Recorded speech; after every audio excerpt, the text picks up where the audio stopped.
Bonjour et bienvenue dans notre émission « Et tu fais quoi dans la vie ?» Aujourd'hui, je suis très heureuse d'accueillir Quentin qui va venir nous parler de son métier, de son parcours. Bonjour Flavie. Bonjour Quentin. Est-ce que je peux te demander, s'il te plaît, pour commencer, de te présenter en quelques mots sans encore nous dévoiler ta profession ? Alors, je m'appelle Quentin, j'ai 36 ans et je fais un métier passionnant. Tu fais quoi dans la vie ? Alors, je suis otorhinolaryngologiste et chirurgien cervico-facial. C'est très précis. Est-ce que pendant cette émission, on peut t'appeler chirurgien ORL ou tu veux qu'on dise tout ? On peut dire ça, c'est un bon raccourci. Choisis si tu veux ton intitulé. Souvent, on dit chirurgien ORL. Chirurgien ORL, parfait. Et est-ce que tu pourrais donc nous expliquer en quelques mots en quoi consiste ton métier ? Alors, c'est une spécialité qui est double, à la fois médicale et chirurgicale. Donc, la partie médicale avec les pathologies des oreilles, du nez et de la gorge, et la partie chirurgicale avec la prise en charge de ces mêmes pathologies, ainsi que les pathologies du cou et de la face. D'accord. C'est vrai que c'est un métier très spécifique. Est-ce que tu pourrais nous raconter ton cheminement jusqu'à ce métier ? Qu'est-ce qui t'a donné envie de faire ça ? Et cette spécialité ? Et quel a été ton parcours justement pour en arriver là ? C'est un parcours très long, comme vous pouvez vous en douter, parce qu'il y a des années et des années d'études. Donc moi j'ai commencé mes études de médecine par un tronc commun. Petite particularité pour moi parce que j'ai fait un petit passage par la médecine militaire avant. Comment j'en suis arrivé à choisir les études de médecine ? Ça s'est fait un peu naturellement. J'ai toujours un peu baigné dans le milieu médical. Et qu'au moment de faire un choix de carrière, ça s'est un peu imposé naturellement à la suite d'études scientifiques au lycée. Donc j'ai commencé mes études de médecine en première année à l'école du service santé des armées. J'ai choisi de ne pas prolonger ma première année là-bas. Donc à l'époque, c'était une année de ce qu'on appelait aujourd'hui la PACES. Et j'ai donc fait comme beaucoup de monde cette année 2 fois. Voilà, avec une première année, on va dire, pour apprendre à travailler. S'en est suivi du coup les années de tronc commun, donc 6 années de médecine. Donc une première année réussie permet de poursuivre le parcours. Exactement, ouais. Exactement. Avec ce socle commun aux études médicales qui durait à l'époque en tout cas 6 ans.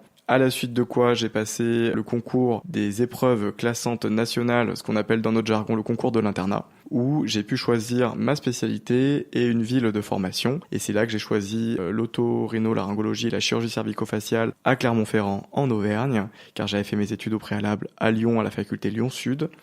Et cette spécialisation a duré 5 ans où je me suis formé du coup chirurgicalement, médicalement à ces études spécialisées. Donc on finit en parallèle son doctorat de médecine et on passe un diplôme d'études spécialisées pour ma part en otorhinolaryngologie, chirurgie cervico-faciale. À la suite de quoi ce n'est pas fini car nous sommes à 11 ans d'études et il faut rajouter 2 ans à mon époque de formation de ce qu'on appelle de post-internat qui peut être soit sous la forme d'un clinica ou d'un assistanat. Moi j'ai réalisé un assistanat de 2 ans cette fois-ci où je suis parti sur l'île de la Réunion pour me former plus spécifiquement à la prise en charge des pathologies chirurgicales et traumatologiques de la face. Voilà. Pendant ce parcours donc de 13 ans, il y a eu encore d'autres formations et je continue encore aujourd'hui à me former avec la réalisation de certaines formations un peu plus spécialisées car la spécialité est très vaste et il nous faut choisir parfois certains angles d'action et d'angles de surspécialisation. Et pour ma part, je me suis formé à la cancérologie de la face et du cou et surtout ces dernières années à la prise en charge esthétique et reconstructrice de ces mêmes pathologies de cancérologie et enfin je tends à me spécialiser de plus en plus vers les pathologies du ronflement et du sommeil.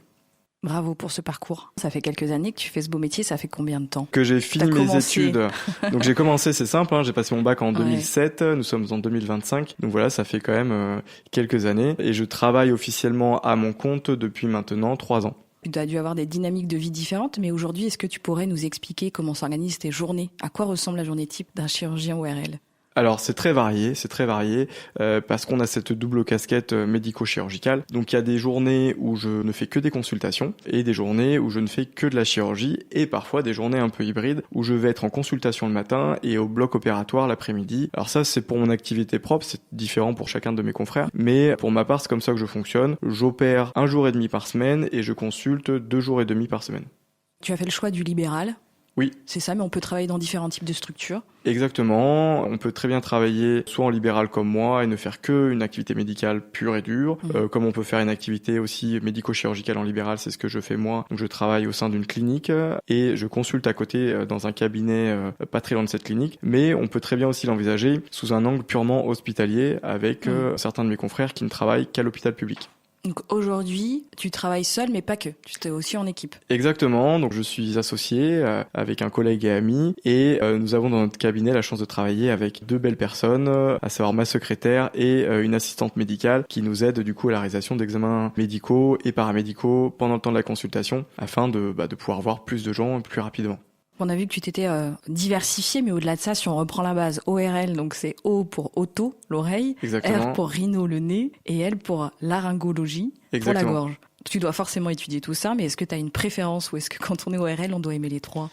C'est impossible, à mon sens, aujourd'hui, en 2025, de faire les 3. On a forcément une préférence, on est des quoi humains. Ta préférence ? Moi, je suis beaucoup plus sur la partie R, donc la rhinologie et les pathologies donc du nez et des sinus, que ça aille des pathologies, je dirais, respiratoires, tout simplement les gens qui ont du mal à respirer, car le nez n'est pas droit à l'intérieur, mais aussi les pathologies sinusiennes chroniques, avec les maladies des sinus, ce qu'on appelle classiquement, nous, les polyposes nasosinusiennes, donc les gens qui ont des polypes dans les sinus. Et je m'intéresse aussi principalement à la chirurgie faciale, donc la chirurgie de reconstruction de la face, principalement pour moi, avec les reconstructions des tumeurs cutanées de la face. Donc c'est-à-dire qu'on enlève une lésion cancéreuse au niveau du visage, et on peut pas laisser cette lésion sans la reconstruire. Donc derrière, on doit modifier l'anatomie du visage pour amener de la peau et restaurer un visage d'allure et d'aspect normal. Donc une préférence pour le R. Pour autant, qu'est-ce qui te plaît le plus dans ton métier aujourd'hui ? C'est ce qu'on disait auparavant, c'est que c'est un métier extrêmement varié, une consultation qui est toujours vraiment variée, que ce soit par le type de pathologie, que ce soit par type de patient. On voit vraiment des gens de tout âge, de la personne âgée, des enfants, monsieur et madame, tout le monde. Donc c'est vraiment hyper intéressant, et surtout on peut vraiment, entre guillemets, faire de la bobologie avec des consultations assez faciles où on a un rôle de réassurance envers les personnes, et comme des consultations où vraiment on découvre des cas extrêmement compliqués avec vraiment des choses qu'on n'a pas l'habitude de voir, et on doit ouvrir de nouveau les bouquins pour chercher pourquoi telle pathologie est rare et se creuser un peu plus la cervelle. Donc c'est vraiment hyper stimulant intellectuellement et humainement, parce que on a un rôle central quand même dans la vie des gens, et beaucoup de gens sont allés voir un ORL dans leur vie, et souvent pour un problème précis qui est très souvent solvable. Donc on apporte, je l'espère, le plus souvent des solutions aux problèmes des gens qu'on parvient à soigner la plupart du temps. La part du relationnel doit être assez grande dans ce métier-là. Énormément. Il y a une grosse part émotionnelle dans les pathologies, que ce soit de l'oreille interne, les pathologies fonctionnelles du larynx. Et c'est vrai que une grande partie de notre travail, c'est le temps de l'interrogatoire, où on va beaucoup discuter avec les gens pour déjà essayer de cerner le problème, de cerner la genèse de ce problème, pourquoi, quand est-ce qu'il a commencé, et surtout essayer de trouver quelles sont les clés pour solutionner ce problème. Et pour que l'on s'intègre encore un peu plus dans ton univers, est-ce que tu pourrais nous partager quelques éléments très concrets de ton quotidien ? C'est-à-dire un mot ou une expression que tu utilises tout le temps, presque sans t'en rendre compte. Il y a plein de mots parce qu'il y a plein de patients différents, mais moi il y a un truc que j'aime bien faire, c'est lors des consultations pédiatriques, qu'on voit souvent des enfants pour faire ce qu'on appelle des cautérisations nasales, donc des enfants qui saignent beaucoup du nez, et moi j'utilise un produit chimique qui est pas très joli à voir. Je mets un petit bout de coton sur ce produit et je leur dis tout simplement que je vais faire de la peinture dans leur nez, donc je vais faire du coloriage dans leur nez, donc je leur montre comment je fais mon petit pinceau et comment je le trempe dans ce produit magique qui va aller à l'intérieur de leur nez.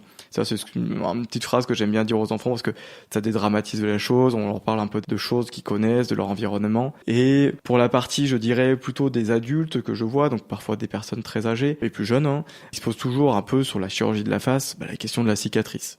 Donc, comment on va faire pour cette cicatrice ? Et il y a une phrase que j'aime bien dire, c'est que le chirurgien, il est responsable que de la moitié de la cicatrice. C'est-à-dire que oui, le chirurgien va faire la cicatrice, mais cette cicatrisation, avec le temps, va s'atténuer, et surtout parce que les patients vont prendre soin et intégrer leur cicatrice à leur schéma corporel, et surtout en la massant, en y prenant un soin particulier, eh bien, on peut arriver tout à fait à faire diminuer cette cicatrice, même au niveau du visage. Est-ce qu'il y aurait aussi un geste, au-delà d'un mot, un geste qui montre que on sait que t'es chirurgien ORL quand tu fais?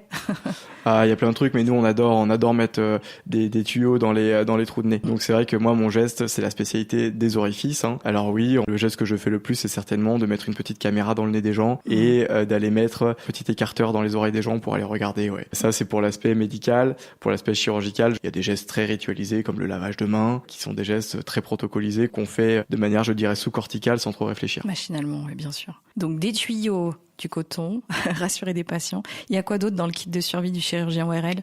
Du café, parce que c'est un métier quand même où on peut commencer très tôt et finir très tard. Dans la trousse d'urgence, je dirais tout ce qu'il faut pour faire arrêter un saignement de nez. Ça reste quand même les pathologies les plus fréquentes qu'on a dans nos urgences. Et il y a un petit aspirateur, parce que nous, on aspire dans les oreilles des gens. Sans quoi on peut pas bien voir le tympan, donc je dirais un petit aspirateur et des mèches à mettre dans le nez. Parle-nous, s'il te plaît, maintenant des qualités humaines qu'il faut pour bien exercer, et puis, de manière générale, les compétences indispensables. Je pense que la qualité principale d'un médecin, c'est l'empathie. C'est-à-dire qu'il faut savoir se mettre en face du patient, de comprendre un peu ce qu'il ressent, sans forcément aller trop dans son sens, dans la sympathie. C'est-à-dire qu'il faut pas forcément partager ses douleurs et ses peines, mais au moins les entendre. Ça, je dirais, c'est pour l'aspect humain. Après, pour l'aspect technique, je pense qu'il faut beaucoup de patience, à mon avis. Il faut quand même des qualités de discernement, où il faut savoir écouter, il faut savoir faire le tri dans les informations qu'on reçoit, et surtout, eh bien, il faut aussi savoir mener un interrogatoire. Il faut réussir à interroger les patients, à savoir encadrer parfois certaines demandes. Et il faut être, pour ma part, très méticuleux parce qu'on fait des chirurgies avec des zones dangereuses. Notamment, on opère pas très loin du cerveau, pas très loin des yeux, avec des gros vaisseaux aussi, comme la carotide interne qui passe pas très loin. Et c'est vrai que j'aimerais revenir sur un point qui, personnellement, m'a toujours interpellée. La chirurgie, en fait. L'idée même d'ouvrir un corps, c'est vrai que ça m'impressionne, ça impressionne pas mal de gens, voire ça effraie beaucoup de gens. Qu'est-ce qui fait qu'une personne est apte ou pas à devenir chirurgien ? Est-ce qu'il y a des traits de caractère, une façon d'être au monde qui rendent ce métier plus évident pour certains que pour d'autres ? Alors honnêtement, je pense que le seul moyen d'être apte et de savoir si on peut devenir chirurgien, c'est de passer par la case études de médecine et stage en chirurgie. Moi, j'étais pas forcément parti pour faire ça et je me suis trouvé tellement à l'aise dans un bloc opératoire. Ça m'a pas effrayé, j'ai adoré, j'ai eu cette appétence à voir ce qui se passait à l'intérieur de l'humain. Ça m'a pas effrayé, au contraire, ça m'a hypnotisé, je dirais quelque part. Le seul moyen de savoir si on est apte à devenir chirurgien, à mon sens, c'est de passer par les études médicales pour savoir si ça nous effraie pas. Ensuite, pour la deuxième partie de la question, qui était, si tu peux me le rappeler. Qu'est-ce qui fait qu'il y a des prédispositions ou non à faire ce métier ? Toi, tu penses que c'est le test, mais tu penses pas qu'en amont, il y a des choses que vous avez peut-être en plus, ce petit supplément d'âme qui fait que vous pouvez être là où vous êtes ? Je pense qu'il y a peut-être au contraire un petit manque d'âme parfois, clairement. On est obligé de pas être trop dans le regard, c'est-à-dire que certes on est face à des humains, on travaille sur de l'humain, mais parfois il faut automatiser les choses, pas comme un robot bien sûr, mais il faut voir un corps, il faut voir un spécimen anatomique. Donc peut-être qu'il faut pas être aussi humain et savoir se détacher, je pense qu'il faut beaucoup de recul. Donc peut-être aussi des personnalités parfois un petit peu froides, un petit peu distantes, sont plus adaptées à faire ça. Moi pour ma part, j'arrive assez facilement à dissocier, je dirais, l'humain que je vais voir à la consultation du patient, du modèle anatomique que j'ai sur la table d'opération. Donc pas de part de folie criminelle en vous. Absolument pas, absolument pas. Et c'est vrai que il y a des profils très dangereux chez nos confrères chirurgiens. Par le passé, on a tous entendu des histoires de gens totalement mégalomanes, avec des trucs horribles, des gens qui se sont permis de faire des trucs indécents sur le corps de leurs patients. Mais tout ça, ça a plus lieu d'être aujourd'hui. Parfois, il y a une prise de pouvoir sur ces jobs-là qu'on a pu entendre tous quand tu parles d'histoire, un petit peu des légendes urbaines. C'est vrai que parfois, il y a un peu une couronne sur la tête des chirurgiens parce que justement, tout le monde n'est pas apte à ça. Est-ce que toi, t'es confronté à ça parfois ? Non, honnêtement, je pense que c'est un peu une vision du passé, si je puis me permettre. C'est-à-dire qu'aujourd'hui, c'est tout à fait désacralisé, que ce soit dans les mondes hospitaliers. Le chirurgien n'est plus l'être tout-puissant qu'il pouvait être avant. C'est des générations qui ont changé parce que les mœurs ont changé et que notre éducation a changé pendant nos études et notre formation. Très honnêtement, aujourd'hui, on est des êtres plutôt accessibles, plutôt lambda dans l'hôpital et dans les cliniques. On n'est pas tout le monde, c'est sûr. On reste quand même des profils très particuliers. Voilà, on a ce pouvoir d'intervenir sur le corps qu'ont pas forcément d'autres spécialités médicales. Néanmoins, je pense que le Graal du chirurgien, avec cette toute puissance, c'est terminé aujourd'hui. En tout cas, pour les gens de ma génération, c'est terminé et je pense que c'est une bonne chose. Et comment ton métier a évolué ces dernières années ? Est-ce qu'il y a des innovations, de la technologie, peut-être qui t'enthousiasme particulièrement ? Oui, bien sûr. Alors c'est vrai qu'aujourd'hui, on est à l'ère de la robotique. Notre spécialité en fait partie. On n'est pas forcément la spécialité où les robots sont le plus utilisés. Néanmoins, c'est vrai que ça a changé beaucoup de choses. Un exemple concret, je dirais que c'est vraiment la chirurgie robotique pour la prise en charge des cancers de la langue principalement et de certains endroits de la gorge, pour faire simple, où en fait avant on était obligé d'ouvrir carrément, de couper la mâchoire des gens en deux pour y accéder. Aujourd'hui, avec des écarteurs capteurs et des instruments très fins de robotique, on peut découper ces cancers de manière beaucoup plus sélective avec des suites post-opératoires plus simples. De manière globale, je dirais qu'aujourd'hui, la révolution en chirurgie, c'est la chirurgie mini-invasive. C'est-à-dire que par des voies d'abord beaucoup plus simples, avec des méthodes d'instrumentalisation beaucoup plus fines, on arrive à travailler dans des endroits plus profonds sans forcément avoir des incisions qui permettent d'y accéder. Après, aujourd'hui, voilà, le grand débat en médecine, c'est la place de l'intelligence artificielle. Honnêtement, c'est une aide. C'est une aide, je pense que ce sera une aide, c'est pas encore tout à fait le cas aujourd'hui. Ce sera une aide pour notre futur, pour notre diagnostic, pour simplifier les procédures de standardisation administrative, tout ça, ça va être hyper utile. Après, l'IA remplacera jamais un chirurgien. Voilà, c'est pas ChatGPT ou une autre IA qui ira opérer les jambes. Par contre, pourquoi pas détailler des procédures, c'est-à-dire voilà, voir un petit ouais, même médical, c'est-à-dire que peut-être sur des cas un peu particuliers, ça va permettre de faire des revues de la littérature plus complètes, de voir s'il y a déjà des choses qui ont été décrites dans ce sens-là. En fait, c'est le rôle du machine learning, c'est-à-dire c'est d'apprendre et d'ingérer beaucoup d'informations que l'être humain n'est pas capable de faire voilà, en un temps de vie. Est-ce qu'il y a une question qui revient souvent quand tu parles de ton métier ? Oui, c'est est-ce que je peux avoir un rendez-vous? Non, bien sûr, je rigole, mais c'est vrai que c'est peut-être la question qui revient le plus, et comment je dois me nettoyer les oreilles. C'est à peu près le truc qui revient le plus souvent. Et tu peux nous répondre? Oui, bien sûr. Alors surtout, il ne faut pas utiliser de coton-tige. Les cotons-tiges ne sont pas faits pour être mis à l'intérieur des oreilles des gens. Au contraire, ça peut créer des traumatismes dans l'oreille externe et des infections. Et bien sûr, c'est générateur de bouchons de cérumen. Les oreilles sont auto-nettoyantes. Elles se nettoient avec votre corps quand vous lavez la tête, les cheveux. Et le cérumen est une couche protectrice qui va être un filtre naturel pour que les bactéries de l'extérieur ne viennent pas dans la peau de l'oreille. Ok, j'espère que vous avez pris note. C'est vrai que c'est un métier exigeant qu'on imagine passionnant. Vous soignez, vous restaurez, vous améliorez quand même la vie des gens. Vous pouvez leur rendre leur voix, leur audition, leur respiration, leur visage parfois, si j'ai bien compris. Exactement. Ouais. C'est quoi finalement la plus belle réussite et satisfaction de ton métier ? Ah, c'est difficile, c'est variable. C'est de guérir, hein, clairement, c'est de soigner les gens arrivent avec un problème, qu'on arrive à solutionner avec une intervention. Et c'est vrai que moi, quand les gens viennent me voir en post-opératoire et qu'ils arrivent enfin à respirer par le nez, après des années où en fait il y avait un blocage respiratoire, je m'estime très très heureux pour eux, et ils le sont, donc je suis très content, même si c'est frustrant parce que mon travail s'arrête là quelque part. Mais est-ce qu'il y a justement un moment précis qui t'a marqué, une rencontre où tu t'es dit là, je suis content de faire ce que je fais ? Il y en a plein, des belles histoires, il y en a beaucoup heureusement, puisque des moins jolies. Le cas le plus typique, je dirais, c'est les parents qui remercient le chirurgien ORL d'avoir opéré leurs enfants des amygdales parce que l'enfant ronflait, l'enfant était fatigué, l'enfant grandissait pas bien, le langage était pas encore acquis. Et c'est vrai que cette petite intervention, qui n'est pas dénuée de risque, parce qu'il n'y a pas de petite chirurgie, attention, cette petite intervention change complètement la vie des enfants, et c'est vrai que quand on les voit après, on les voit grandir. Mais il y a plein d'exemples comme ça, quand on recolle les oreilles des enfants, on leur restaure beaucoup de confiance en eux, on évite les moqueries sociales, et il y a plein de belles histoires comme ça, et j'espère qu'il y en aura encore plein. Et si c'était à refaire, tu choisirais la même spécialité ? Sans hésiter, oui. Parce que c'est un véritable couteau suisse, on peut vraiment se spécialiser dans plein de domaines différents, et je pense que j'aurai plein de carrières dans ma carrière. C'est-à-dire que aujourd'hui, je suis très axé chirurgie, je pense que demain, je ferai peut-être plus de médical si je souhaite arrêter la chirurgie. Donc c'est vraiment une spécialité très large dans laquelle on ne s'ennuie absolument pas. Est-ce qu'il y a quand même une chose que tu voudrais améliorer dans ton métier ? J'aimerais avoir plus de temps, bien sûr, plus de temps pour répondre à plus de demandes. Aujourd'hui, on est vraiment face à une situation compliquée dans notre travail, qui est la pénurie de médecins, et c'est pas fini, clairement, on a encore quelques mauvaises années devant nous. Donc on manque de temps pour voir les gens en consultation. Donc voilà, j'aimerais avoir plus de temps pour voir plus de gens et leur accorder parfois plus de temps. Les consultations peuvent parfois paraître rapides, et je l'entends, quand on a attendu 3 mois pour un rendez-vous, c'est compliqué de n'avoir que 10-15 minutes à passer avec son chirurgien, mais on a tellement de monde qu'on n'a pas forcément plus de temps, et c'est vrai que pour des questions banales, aujourd'hui, on n'a pas forcément beaucoup plus de temps à accorder que ça. Pour terminer, je voulais te proposer un petit jeu pour personnifier ton métier. Tu connais le portrait chinois. Ok. Donc, si un chirurgien ORL était un film. Pas le Titanic en tout cas. Non, je pense que comme ça, je dirais Forrest Gump.